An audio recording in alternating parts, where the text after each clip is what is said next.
Wanted to go to a track day but don't know where and how to start? Today, I'll use my own track day experience to help you figure out how to find a track day event, how to sign up, and how to get yourself ready for your first ever track day. 3 years ago, I attended my first track day event at a local track in Houston, which is called MSR Houston. The whole process was just mind-blowing. When I got to the track, I was assigned an instructor to sit by my side and teach me how to drive on the track. I was totally amazed by how much the car can do. I feel like the car is so capable that it exceeds my expectation. Sometimes when I'm taking a turn, I feel like I was throwing left and right. I was on one side of the car, but I feel like if I want to turn the steering wheel more, the car can do it. That's the moment I feel like I'm not even holding up, but the car is holding up. A lot of people say they push their car on the public road. I would say take that car to the track and you will realize your car is probably twice as capable as what you think. Also, I do feel like driving on the track is safer than pushing your car on the public road or the back road. The track driving is a controlled environment. You won't have another car coming from the opposite side of the road. If you start moving to the other lane and now there's a car coming from another lane, then you will crash. Second, on the track, you get to know the track. You know how sharp the turn is. On the public road or the back road, a lot of time people push it, they don't even know how sharp the turn is. Third, most of the time when you go off track in a racetrack, there is some area that has grass or pebble, but on the public road or the back road, it's either a wall, a curb, or a ditch. If you're off track, your car will be. It was such a great experience. I fell in love with all the track driving stuff after my first track day. For the past 3.5 years, I have been to many different track days in many different tracks. I also signed myself up for a SCCA competition license course with Porsche Track Experience. It was such a great time I spent there and I learned how to drive the correct way. Also, I bought myself a small setup of racing simulator so I can learn and practice how to drive while I'm not on the track. But it took me so much to actually sign up and do my first ever track day because when I started, I didn't know anything about the track day.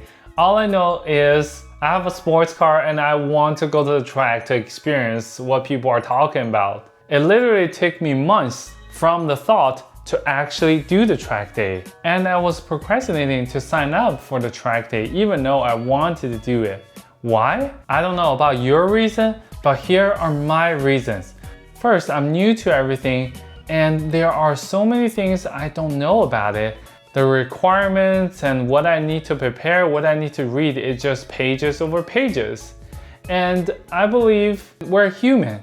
When we see something we don't know and it's a lot to learn to read, we tend to be a little bit reluctant to do it. Second, after I get to know all these track day events, I found out the schedule of the track day events are not the best because they are usually 2-day events, Saturday and Sunday.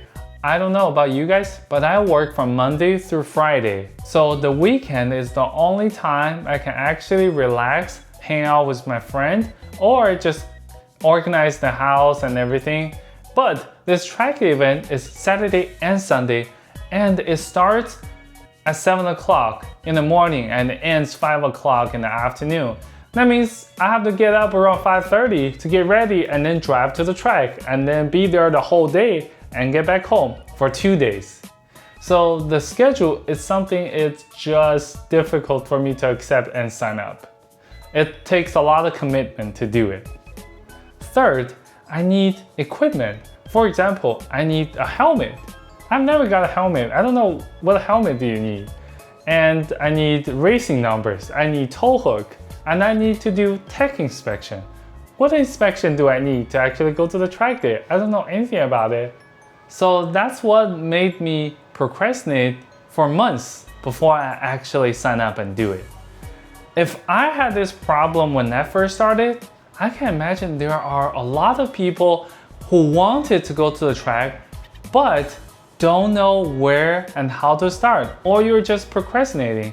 So that's why I want to make this video to help you jumpstart your track day journey. But before we start getting into how to find the track day and sign up, there's one question I really want to talk more about. That is, what car do I need to go to a track day? Also, will drive on the track hurt my car? For this question, I want to tell you, you can go to the track day with any car as long as it's in a good condition and you can trust it. Because I have seen all type of cars on the track. I have seen Volkswagen Jetta, I have seen Hyundai SUV, I have seen Ford F-150. So you can take any car to the track as long as mechanically it's good, it's not leaking on you, and the car runs well. But it doesn't mean you will be faster than the sports cars. If you take a Ford F-150, you're not gonna be driving faster than a lot of sports cars like the Supra. But it does not mean you cannot learn how to drive on the track, you cannot practice, or it does not mean you cannot enjoy driving on the track and have fun. Second, will track driving hurt my car? A lot of people have this question, but in my perspective, I think cars are machine. The machine is built to run. So as long as you maintain your car well and you actually go to the track, warm it up, start from slow and then pick up speed. Also, you learn how to drive the car correctly on the track. I don't think it will hurt your car that much. The only things that track driving will really hurt is your tire and your brake. But those are consumables and you can always change them after the track day. It's better than you just driving on the road and then you decide to smash your gas pedal to the end and then the car jerk and downshift and go. If you do this all the time, I think it will hurt your car more than actually driving on the track. So I don't think driving on the track will hurt your car that much. Now let's talk about how to find the track day event. In order to find track day event, you have to know what track is around you. Because track day happens at a racetrack, you have to know where the racetrack is, right? Here I'm gonna tell you how to find the racetrack around you or anywhere you want to go. Some people might know what racetrack are around them. Some people, like me, I don't. If you're just like me, I will show you now how to find them. So what you do is you go on this website, the opentrack.com, and then click covered tracks. I'll put this link down below in the description section so you can click the link and see what I'm seeing right now. After you open the link, you click covered tracks. On this page, they list almost all the racetrack around the country and it's ranked by the state name from A to Z. So now, if I use Texas as an example, you will see right here, Texas, you have this many racetracks. You have Circuits of Americas, it's a Formula One track. And then you have Driveway Austin, you have Eagles Canyon, you have G2 Motorsport, and you have MSR Houston. So all the track is on here. And they will tell you where the track is. And you can also put this address in the Google map to see how far they're from you. So now, if you find the track that's close to you, there are usually two ways that you can start driving on the racetrack. First, you sign up for some track day event. The track day event are usually hosted by some organizations that they rent the track and then they put the information online for people to sign up and you go drive with them. The second way is some of the racetrack, they have racetrack membership. You can pay an initial fee, which this initial fee varies a lot. Some track is maybe $2,000, $3,000 initial fee. Some track are asking $20,000 or $30,000 initial fee for you to become a member. And after you become a member, you pay a monthly fee, which is a couple hundred or $1,000 a month. You can drive whenever you want to, as long as there is no racing event or track day event at the track. So for the people like us, we're new to this, we just want to try it out and join track driving, you don't just want to pay the crazy amount of initial fee and then you just drive it once, right? So you go find the event, which is the track day event. And where do I find them? I go on this website. It's called the trackshaker.com. After you go into this website, you click track event. And then you scroll down, you'll see all the event.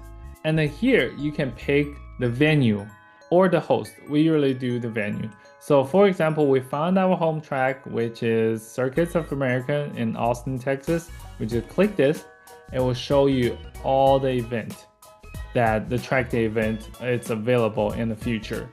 Now you see there are some of them called track days, a lot of them call it HPDE. So the HPDE is basically the same as track day. It's just high performance drivers education.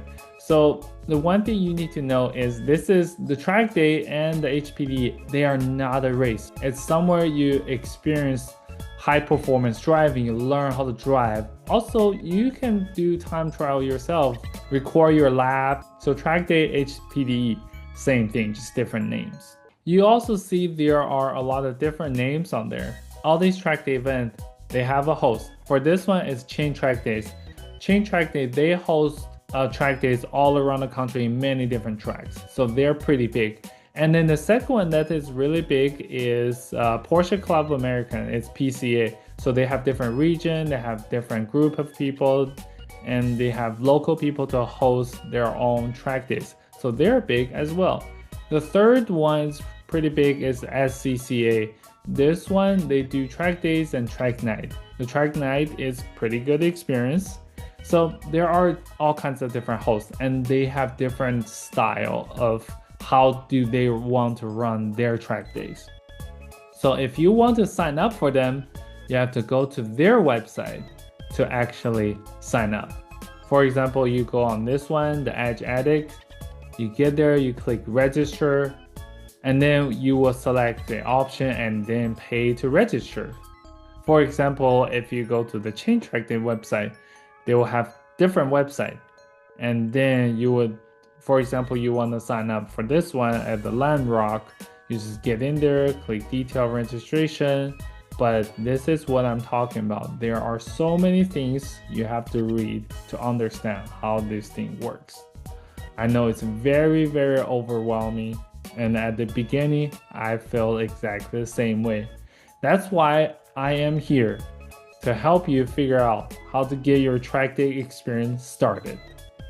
Now, if you have found a track day you wanted to go to, the advice I have for you is leave yourself enough time and then just sign up and pay the registration fee. After you do that, you're determined to do it. You will figure out how to get all the equipment, how to get the inspection done. You will be at the racetrack to enjoy your track day. So stop procrastinating, just do it. But don't do the thing like the track day starts August 1st and you sign up July 20th. You don't have enough time to prepare everything. You need to leave yourself at least 30 days to do everything to get ready. So in the next video, we are going to talk about the run groups and the requirement of tech inspection. What is tech inspection? And what equipment you need to actually go to the track. Thank you guys for watching. See you next video.